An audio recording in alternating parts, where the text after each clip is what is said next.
Okay, let's unpack this. Imagine this for a second. What if there's this like one consistent thread running through some of the most compelling UFO accounts? Hmm. A detail that could, well, profoundly reshape how you might think about national security, maybe even our place in the cosmos. Indeed. And what really stands out when you look at our sources is the striking consistency of certain details. Right. Many coming from highly credible people, often with military backgrounds. Yeah. Our goal today is really to connect those dots and explore what these recurring patterns might actually mean for you. So today we're doing a deep dive into something that's, well, often dismissed, isn't it, as fringe. Definitely. But when you actually examine the source material, we're talking declassified documents, military testimonies, reports from all over, it seems to involve uh, highly credible individuals Hmm. and very sensitive That's locations. the key. So our mission for you today is simply to unpack these accounts, look at the significance of the witnesses, and just consider the implications of these, well, very unusual encounters. We're just relaying the info from the sources so you can make up your own mind. Exactly. No science taken here, just presenting what the materials say. Okay, so let's start near the beginning. There's a really compelling early example in the sources. From August 1952, Right? I know the one. it details a photograph taken by a Coast Guard photographer, actually, right above a U.S. Army installation. Yeah, and the context is important. This wasn't just, some random picture. No, it was initially classified by the federal government, but then later it was officially declassified and released. And observed by multiple professionals, Yeah. right? Corroborated. Exactly. So not just some blurry snapshot, it feels like a crucial data point, suggesting, the authorities were aware of this stuff decades ago Yeah, and concerned. that's a really good way to put it. And, this photo, it's not an anomaly either. Mm, When you dig into the sources, there's just this huge collection of photos, films related to UFOs. right. So this 52 image, it's really just one piece of a much bigger uh, global puzzle, it seems. Okay, so building on that sort of early official recognition, let's shift to maybe the most iconic case, one that really brought these military encounters into sharp focus. Bentwaters. Has to be. The Bentwaters incident in the UK. Yeah. Our sources describe it as, well, an apparent invasion into UK airspace, maybe even a landing. Yeah. Observed by highly credible military personnel. Responsible people doing serious jobs. And what makes it particularly significant for you, the listener, is the location. Rendlesham Forest, right near Bentwaters Air Base. Which, and this is key, housed nuclear weapons. A fact that was initially denied, wasn't it? It was. Denied, then later admitted. That adds another layer entirely. It really does. And the accounts from the people involved, they claimed this thing, seemingly from outside our atmosphere, arrived at their Air Force base. Arrived at the base. Yeah. They reported going out to it, standing by it, inspecting it. Some took photos. Wow. And then, crucially, the next day, they took assessments on the ground where it supposedly was, and they located radioactive remnants. Radioactive traces. That's what the reports claim. Yeah. And these findings were formally documented, delivered to the UK Ministry of Defense. So proper procedure followed. It seems so, which marks it as one of the earliest, most documented UFO sightings involving military personnel like this. And the gravity, well, it wasn't lost on everyone. The sources give us this really powerful quote from Lord Admiral Hill Norton. Yeah, former Chief of Defense Staff, five-star admiral, chaired the NATO Military Committee.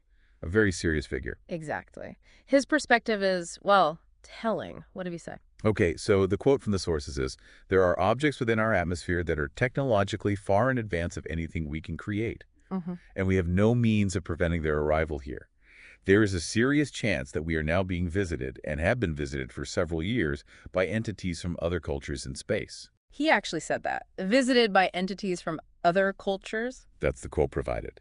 He continues, "It behooves us, just in case some of these individuals in the future, or even now, ought to turn aggressive, to find out who they actually are, where they arrive from, and exactly what they want." Okay. And he finishes, "This demands serious scientific analysis and not dismissal as mere tabloid sensationalism." Wow. That's quite a statement from someone in his position. It really is.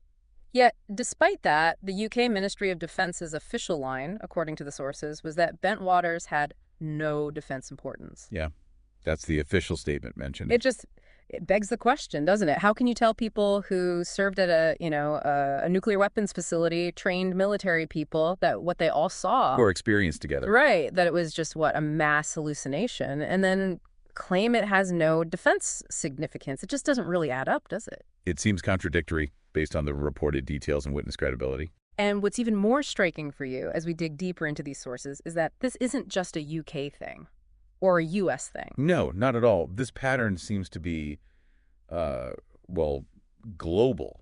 The same sort of thing happening in Russia, for instance. Well, the sources specifically mention WikiLeaks articles, for example, about unidentified flying objects over Algeria. Algeria, okay. Yeah, they provide info about a Secretary General, Colonel Abdul Hamid Latra, and his interest in these strange devices maneuvering over Algerian airspace. And where were they seen?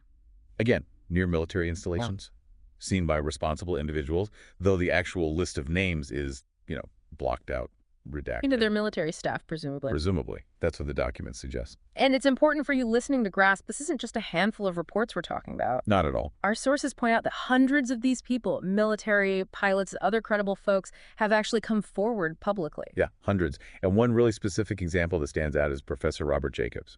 Okay, who was he? He was apparently the first officer ever given the Air Force guided missile insignia. Quite a distinction. Right. And he oversaw optical instrumentation at Vandenberg Air Base. Yeah. So high-tech stuff. What was his job exactly? He was responsible for filming ICBM test launches, Yeah. intercontinental ballistic missiles, specifically filming the ones that blew up on launch to figure out why. Okay, crucial analysis work then. Very. And Jacob states this, and it's a quote that really sticks with you from the sources. What we photographed up there impacted me throughout my life and made a huge impact on my understanding of the universe regarding governmental mind games on our thoughts. Governmental mind games. That's quite a phrase. It is. He's essentially saying these events just completely shifted his view of reality, or maybe the official stories were told. That insight from Jacobs, wow, it adds another layer, especially when you connect it to another major event mentioned, Malmstrom Air Force Base. Oh, yes. Montana, March 1967. A critical site, right? Lots of nuclear missiles there. A major nuclear missile base, yes. And the sequence of events described is, well, pretty startling. What happened? Witnesses reported seeing this red-colored glowing UFO just hovering outside the main gate. Right outside the gate. Just outside the top gate, according Exactly. to the accounts. And then what happened next? Tell us. According to the sources, all the nuclear missiles in the silos nearby shut down, went totally dead, inoperable. Shut down. By the UFO. Or at the same time. Their reports strongly link the two events sequentially. The UFO appears, the missiles go offline. That's alarming, to say the least. Extremely. And Chief Robert Salas, he was one of the officers directly involved that day. Okay. He later gave testimony about this. Very powerful testimony, apparently, at the Citizens Hearing on Disclosure. Right, I've heard of that. Where academics, politicians, ex-military gathered before some congressmen? That's the one, presenting this kind of evidence and testimony. So, okay. The crucial question, then, that emerges for you from all these consistent accounts. Why? Why is this happening? What's the explanation? What theories are out there in the source material? Well, there are a few. One prominent one came from a group of military witnesses. They gathered at the National Press Club back in 2010. Okay, what did they suggest? The sort of consensus among them, the feeling was that these UFOs seem to be sending a message. A message. Yeah, that humanity is, and these are their words apparently, playing with fire, with our nuclear weapons. Playing with fire. A warning, perhaps. That was the interpretation presented by that group, yes. A kind of caution about our own technology. Interesting. And then there's Colonel Ross Dedrickson, another high-ranking name that pops up. Right, someone who spent his career working directly with nuclear weaponry. So someone definitely in the know. He offers maybe a different but equally compelling perspective. He does. Dedrickson claimed, based on his experience, that he and his team constantly got reports of UFOs over nuclear storage facilities and production facilities. Constantly. That's the word used in source. He said it went on constantly. But he noted the official reports were few. Because, he claimed, the security personnel were hesitant. Because of the protocol, the bureaucracy involved in reporting them. So they just didn't. They avoided reporting. So underreporting was an issue. That's what Dedrickson suggests. And he concluded, and this is another pretty profound statement from the sources. Okay. He said, We observed that the UFOs were very much interested in the nuclear weaponry manufacturing and storage facilities. Uh-huh. A couple of nuclear weapons which were sent out into space were destroyed by the extraterrestrials. Destroyed by ETs. He actually claimed that. That is the claim attributed to him in our sources, yes. Hmm. He finished, humanity should wake up and realize that this is a big no-no. Wow. So one theory is a warning, playing with fire, and Dedrickson's claim is more like direct intervention, preventing nuclear weapons in space. That seems to be the implication of his reported statements, yes. Two different but related potential explanations focusing on the nuclear angle. So when we look across all these sources, these consistent high-level military accounts, we definitely see this pattern emerging for you. Unmistakably. Strange, unidentified objects, often interacting directly with or at least hovering near nuclear weapons facilities, Right. and including these incredible instances where the weapons themselves apparently malfunction. Yeah, the Malmstrom case being the prime example there. So what does it really mean for you to consider that maybe we're being visited, as Lord Norton put it, by beings who seem to be sending a very pointed message about our most dangerous toys? And if you connect that to the bigger picture, it just raises this undeniably critical question, doesn't it? Which is, Why? Why yeah. would these advanced, unexplained phenomena show such a consistent, focused interest in our most destructive technologies? Yeah. And what does that mean for how we understand global security, our own place in the cosmos even? We've heard some insiders suggest it's a warning, about playing with fire.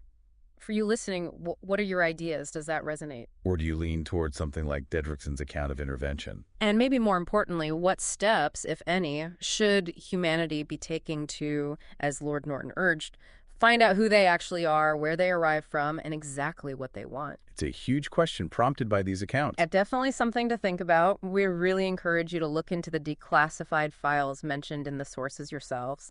See what you make of it all. It's a fascinating and, yeah, pretty puzzling topic.